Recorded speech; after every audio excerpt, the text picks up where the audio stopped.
ਸਾਰਿਆਂ ਨੂੰ ਸਤਿ ਸ਼੍ਰੀ ਅਕਾਲ ਜੀ। ਅੱਜ ਮੈਂ ਤੁਹਾਨੂੰ ਬਣਾਉਣਾ ਦੱਸੂ ਇਹ ਵਾਲਾ ਡਿਜ਼ਾਈਨ। ਇਸ ਡਿਜ਼ਾਈਨ ਨੂੰ ਬਣਾਉਣ ਦੇ ਲਈ ਆਪਾਂ ਨੂੰ ਸਿਲਾਈ ਉੱਪਰ ਦੋ ਕੁੰਡੇ ਦੇ ਹਿਸਾਬ ਨਾਲ ਕੁੰਡੇ ਚਾਹੀਦੇ ਨੇ।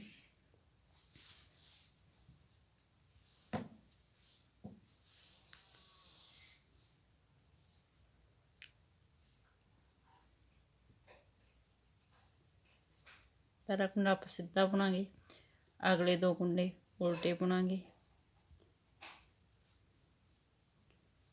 ਉਦੋਂ ਅੱਗੇ ਵਾਲੇ ਦੋ ਕੁੰਡੇ ਸਿੱਧੇ। ਇਹ ਸਾਰੀ ਸਿਲਾਈ ਦੇ ਵਿੱਚ ਹੀ ਆਪਾਂ ਦੋ ਕੁੰਡੇ ਉਲਟੇ ਦੋ ਕੁੰਡੇ ਸਿੱਧੇ ਬੁਣਦੇ ਜਾਵਾਂਗੇ।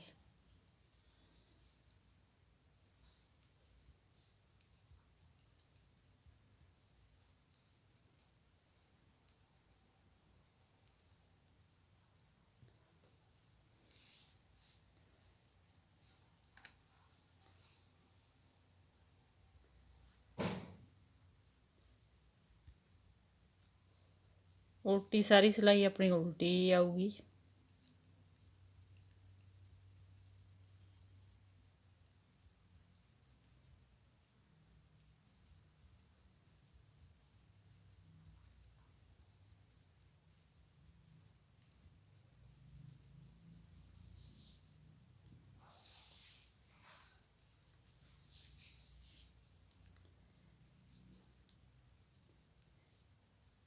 ਤੀਸਰੀ ਸਿਲਾਈ ਦੂਸਰਾ ਕੁੰਡਾ ਆਪਾਂ ਫੇਰ ਸਿੱਧਾ ਬੁਣਾਂਗੇ।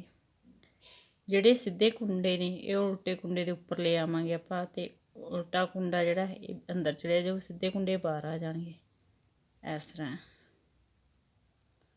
ਪਹਿਲਾਂ ਬੁਣਾਂਗੇ ਆਪਾਂ, ਇਸ ਨੂੰ ਬਾਅਦ ਦੇ ਵਿੱਚ। ਜਿਹੜਾ ਇਹ ਸਿੱਧਾ ਕੁੰਡਾ ਰਹਿ ਗਿਆ ਇਹ ਇਸ ਉਲਟੇ ਕੁੰਡੇ ਦੇ ਉੱਪਰ ਚਲੇ ਜਾਊ, ਤੇ ਇਹ ਕੁੰਡਾ ਅੰਦਰ ਆ ਜਾਊ। ਇਹਨੂੰ ਬੈਕ ਸਾਈਡ ਉੱਪਰ ਦੀ ਆਪਾਂ ਇਸ ਤਰ੍ਹਾਂ ਸਿਲਾਈ ਪਾ ਕੇ ਬੁਣ ਲਵਾਂਗੇ। ਬਾਅਦ ਵਿੱਚ ਇਹਨੂੰ ਬੁਣਾਂਗੇ। ਇੱਕ ਵਾਰ ਆਪਾਂ ਅੱਗੇ ਦੀ ਸਿਲਾਈ ਪਾ ਕੇ ਇਹਨਾਂ ਨੂੰ ਇਸ ਤਰ੍ਹਾਂ ਬੁਣ ਲਵਾਂਗੇ, ਇੱਕ ਵਾਰ ਬੈਕ ਦੀ।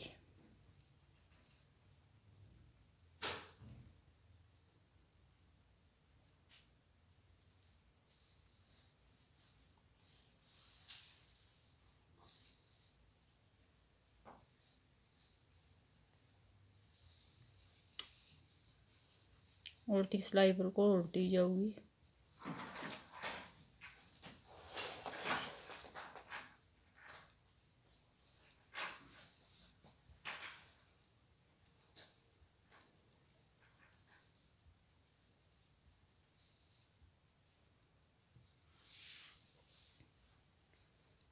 ਪੰਜਵੀਂ ਸਿਲਾਈ ਆਪਣੀ ਪਹਿਲੀ ਸਿਲਾਈ ਦੀ ਤਰ੍ਹਾਂ ਜਾਊਗੀ। ਪਹਿਲਾਂ ਇੱਥੇ ਆਪਣੇ ਦੋ ਉਲਟੇ ਕੀਤੇ ਸੀ, ਇਸ ਵਾਰ ਦੋ ਸਿੱਧੇ ਕਰਾਂਗੇ। ਦੋ ਸਿੱਧੇ ਦੋ ਉਲਟੇ, ਸਾਰੀ ਸਿਲਾਈ ਇਸ ਤਰ੍ਹਾਂ ਹੀ ਜਾਊਗੀ, ਦੋ ਸਿੱਧੇ ਦੋ ਉਲਟੇ।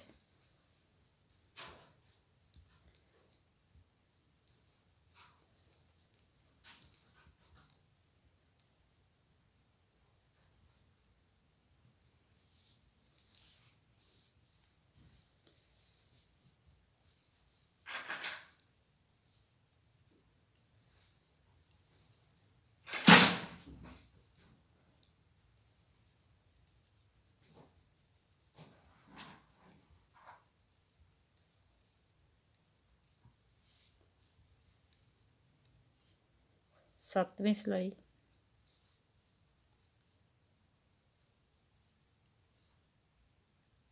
ਪਹਿਲਾਂ ਆਪਣੇ ਅੱਗੋਂ ਦੀ ਬੁਣਿਆ ਸੀ, ਇਸ ਵਾਰ ਪਿੱਛੋਂ ਦੀ ਬੁਣਾਂਗੇ ਬੈਕ ਸਾਈਡ ਤੋਂ।